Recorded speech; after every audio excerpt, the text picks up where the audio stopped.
Hi you guys, and welcome back to my channel. If you're new here, my name is Nairee, and today I'm going to walk you through a full leg workout. I posted a beginner-friendly workout like this one on my TikTok just a few days ago, and you guys absolutely loved it, but I got a few comments asking about exercise specifics and form tips, so I thought that I would share all of that in a detailed workout walkthrough right here. Now today's leg day combines both free weights and exercises you can do on machines to target our hamstrings, quads, glutes, and calves. If you're new to the gym or want to start going to the gym but aren't sure what to do, then this workout is for you. In this video, I teach you everything you need to know to have a successful lower body session, from your dynamic warm-up to your workout structure and the exercises themselves. Let's just get right into it. Now, before we dive into the heavy lifting, we're starting off with a quick warm-up. I like to get my legs moving, my heart rate up a little by walking for about 5 to 10 minutes on the treadmill. Other forms of cardio like the elliptical or the Stairmaster work great as well. Here, I like to walk at a brisk pace, and sometimes towards the end, I'll add an incline. I personally love starting my workouts this way because not only is it great for waking up the legs, getting your blood flowing, and prepping your body for the work ahead, it also gives me that time to scope out the gym. I get to settle into the space, see what machines are being used, and decide what area I want to go to first. Especially if you're new to the gym, spending 5 to 10 minutes on the treadmill or the Stairmaster, visually mapping out your workout is a really easy way to help settle any of that gym anxiety. After we've spent some time on the treadmill, we can move into the second half of our warm-up, which is dynamic stretching. In case you don't know, dynamic stretching is a movement-based type of stretching where you're taking your muscles and joints through their full range of motion. I honestly cannot stress the importance of a dynamic warm-up enough. It is crucial for helping activate your muscles,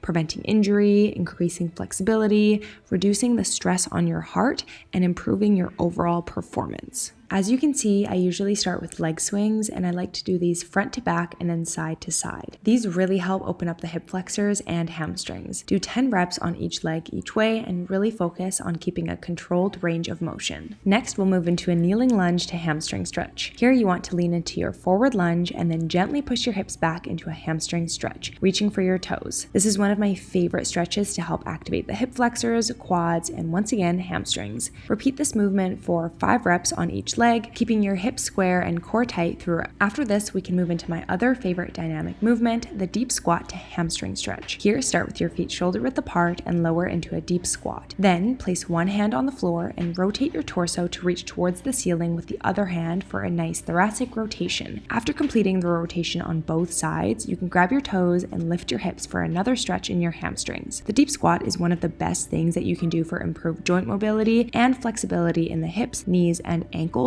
which is essential for a good leg day. Lastly, we have the 90-90, which is another great movement to open up the hips. Simply sit on the floor, position one leg in front of you with a 90-degree angle at both your hip and knee, and do the same with the other leg. Move through this for about 30 seconds or until you can feel your hips loosening up. After another 5 to 10 minutes of dynamic stretching, we can finally move into our workout. The following is a simple yet effective leg day routine to hit all major muscle groups, starting with our first compound movement, Smith machine squats.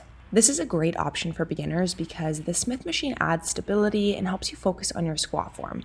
If you're new to squats, just start with the bar and then slowly add weight as you get more comfortable. To do this exercise, you want to step under the bar, set your feet shoulder width apart, and squat down like you're sitting into a chair. Keep your chest up and your core tight, squeezing your belly button to your spine throughout the movement. Another cue that really helps me tighten my core is imagining you're bracing for a punch in the gut. Due to some previous injuries, my squat is still rather weak, so rather than lifting incredibly heavy, I stick to moderate weight and try to add a small pause at the bottom of my squat. Pause squats are great for strengthening the weakest portion of your squat and increasing your muscles' time under tension, which is great for muscle hypertrophy, aka muscle building. Including a lighter warm-up set, I usually do 4 sets of these of around 8 to 10 reps each. Next, we have dumbbell Romanian deadlifts or RDLs, which are going to target your hamstrings and glutes. To perform these correctly, you want to set your feet shoulder width apart, grab a pair of dumbbells, and with a slight bend in your knees, hinge at your hips and send your sitting bones to the back of the room. Think back and forward, not up and down. Now, throughout this movement, you want to keep your back flat and spine neutral by slightly tucking your chin. I see so many people looking at themselves in the mirror in front of them, but you want to avoid this to protect your lower back. Now, to complete this movement, you want to lower the dumbbells down towards your shins while hinging at the hips, and as soon as your hips are no longer moving backwards, come back up by driving your hips forward. You can even set up this exercise with a wall closely behind you and focus on pushing your hips back until your booty touches the wall. Another great cue that really helped me with this movement is thinking about it being like a hip thrust, just standing up. If you do start to feel this movement in your lower back, try lowering your weight. Mind to muscle connection can honestly take you incredibly far with this movement. Some other variations that might help include B-stance RDLs or bench supported single leg RDLs. For this exercise, I usually do 3 sets of around 10 to 12 reps. Next, we're moving into dumbbell Bulgarian split squats. These split squats are amazing for targeting your quads and glutes, and by working our body unilaterally, meaning one side at a time, we improve our strength, balance, coordination, and address areas of weakness that might otherwise be overlooked. To set up, I like to sit on the edge of my bench and stretch out my legs. Then, I simply roll onto the foot of the leg that will be working first, and then prop the other foot up on the bench behind me. To better engage the glutes, hinge at your hips like you would in an RDL as you lower yourself down into the split squat. Then, keeping your weight in your front heel, push back up to return to the starting position. For this exercise, I like to do 3 sets of about 8 to 10 reps on each leg. If you're finding the bench a little too tricky, try using a lower platform.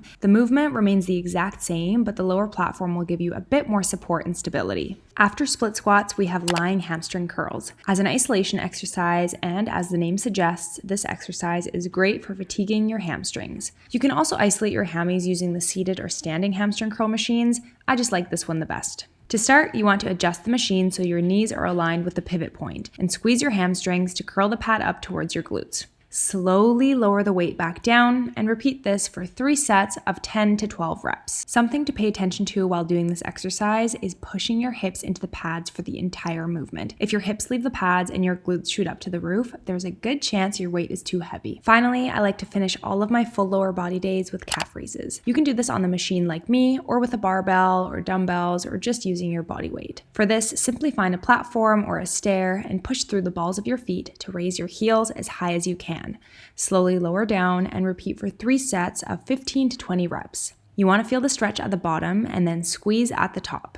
And just like that, we are done with our beginner-friendly, full lower body workout walkthrough. Since we absolutely demolished our legs today, if you have time, I highly urge you to take 5 or 10 minutes after your workout for some static stretching. Unlike our dynamic warm-up, static stretching is all about holding a stretch for a period of time, usually between 15 to 30 seconds. Some of my favorites include the butterfly, the figure 4 fold, the lateral fold, the pigeon, and the figure 4 twist. And that's it, you guys. If you give this workout a try, let me know how it went in the comments down below. And as always, if you have any questions, I'll be happy to help. Make sure you like, comment, share, and subscribe. Do all of the things, and I'll see you all tomorrow.